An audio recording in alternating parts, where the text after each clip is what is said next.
I'd like to move on then to cued speech. Cued speech is one of those, C1, that's taken an awful lot of social bashing at our parties and social hours, but is being revisited, especially by a woman whose name you might recognize, Carol Lasasso. She's one of our early pioneers in reading and deafness, and she works in the English department at Gallaudet. I heard her speak 2 years ago at the CAID, the Council of American Instructors of the Deaf conference on cued speech, and I've noticed that she has, since that time, published an article about phonics for deaf children. That's roughly the title.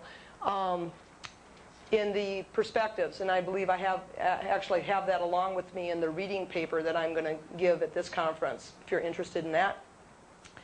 And she has really advocated cued speech in the Bye-Bye movement of a way of providing the English in conjunction with signing an American Sign Language. That's the way that she is currently interested in cued speech.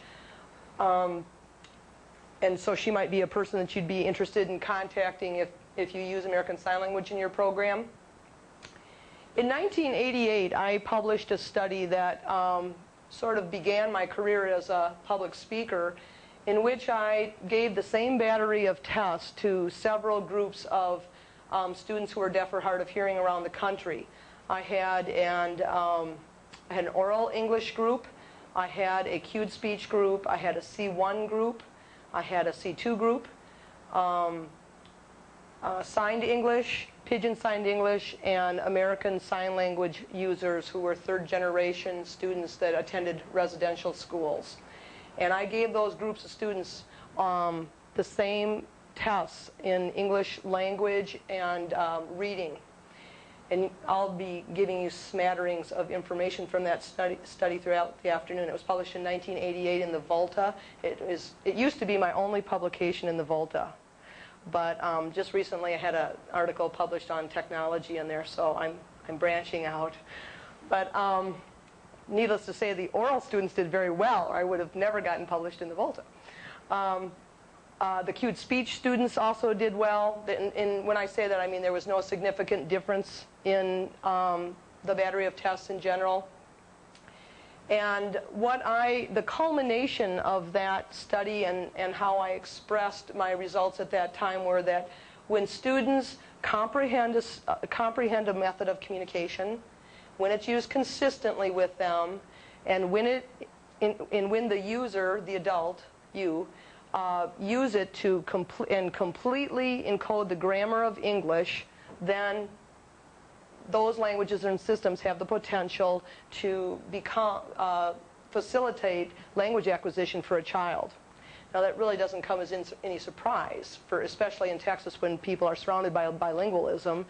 Basically it just means that, you know, if somebody has access to Spanish and somebody has access to English, that both those languages can be used around a student and they will acquire those languages. Of course, it's really not that easy because most of us don't sign grammatically completely. You really only have to walk from room to room to room at a school to see how inconsistent we all are. And there is the issue of comprehension. Unfortunately, in deaf ed, we still kind of come into the classroom having graduated out of our teacher training program and say, "Hi, this is me. This is how I sign. Hope you understand it."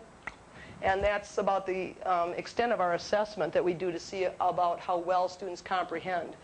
But in my work, when students comprehended cued speech, they were in the right place, it was being used with them, and they did understand it, they did as well as any of those other methods of communication. Now, the methods of communication that I haven't mentioned is doing well are signed English and Pidgin Signed English. And when I get to that part of my talk, I'll talk more about that. Basically, how many people have ever seen cued speech, just so I know how long to spend on this? Okay. So just quickly, and I have a little video clip too. Of course, it's a little difficult to see. The clip I have is a little difficult to see, but basically, cued speech has 8 hand shapes. They are not necessarily they do not necessarily coincide with finger spelling. So for example, this, what we might call a V hand shape down here, you don't see any V there. It's not set up that way. But of course, how many different things can your hands do? So you will see commonality or overlap between some of the ones. You might say, oh, but this is the hand shape they use with B, and look, it looks just like the manual alphabet B, and that's fine and dandy until you come to N and WH. You take those hand shapes and you put them a particular place around your face, and they cue a sound of our language. And I think what I'll do is just stop there so that those few of you, mostly on this side of the room, that haven't seen this system can just get a view of it. So if you'll get ready to cue up my second tape, and then I'll talk a little bit more about it afterwards.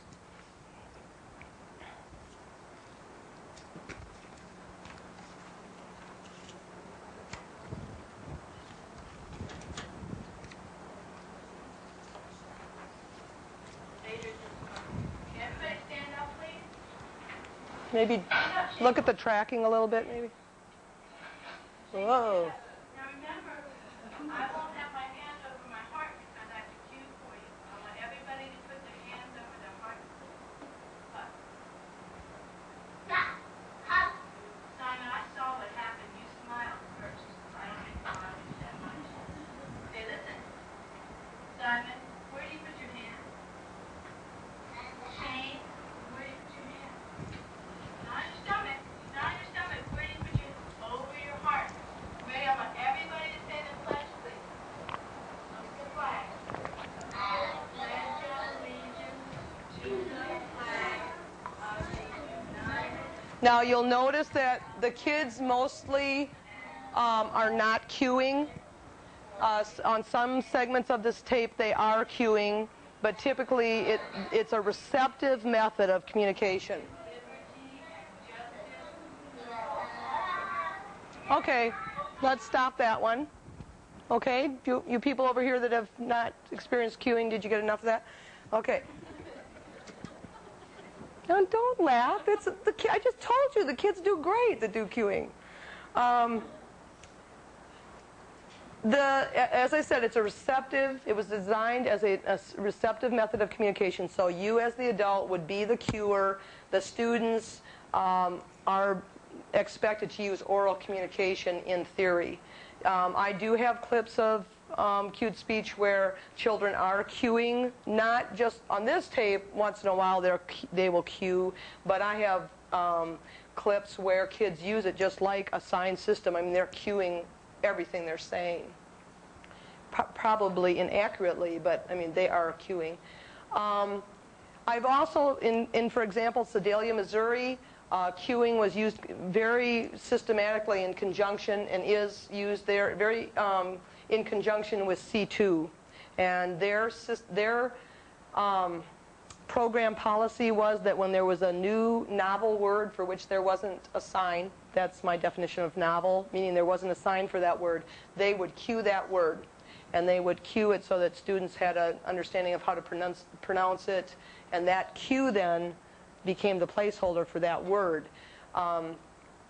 That program, as well as many other programs, would cue any words for which they thought the student needed or wanted an idea of how that word was pronounced.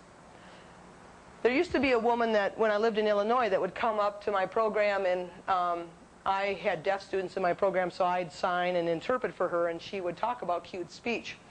And she'd always do really terrible things to me, like say supercalifragilisticexpialidocious, see, and stuff like that. And then I'd have to try to wildly fingerspell those words. And of course, her whole point was that she could cue those much more efficiently than I could fingerspell them. She always won.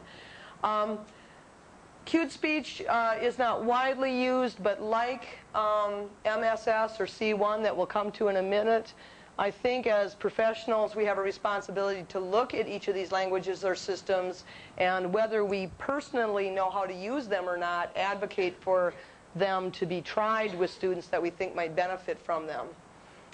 In the case of cued speech, it's often publicized that it's easy to learn. I was a cued speech dropout. I went to several workshops and never quite got it down. Of course, my mother's been on me for 47 years to say get instead of get, and I still say get. So you can imagine how I did in my phonics class. I have a textbook that I know some of you are familiar with. It has a lime green color. It came out back there in the year 1991 when lime green was, fluorescent green was popular. And I was on sabbatical this past year to rewrite that book. And that book gave birth to a second book. So now there'll be 2 of those, published by Butte. And in that book, I try to give a lot of resources for lots of things. And one of them is that I have about 8 places that you can write to for cued speech information. At one time, there was a cued speech office at Gallaudet University, and it was much easier to link people up who were interested in cued speech with a resource. But that office is no longer in existence, so it's gotten a little harder. However, there is material put out by some of these groups, and I just wanted to show you this overhead as an example of some of the material that's available. And there's videotapes and training tapes available as well. Some of them, again, now this isn't so you can read it, it's just so you can see that some of this material, is very helpful in explaining to you exactly how you'd use these systems. Okay, well, moving on then to the languages and systems, or to the systems part of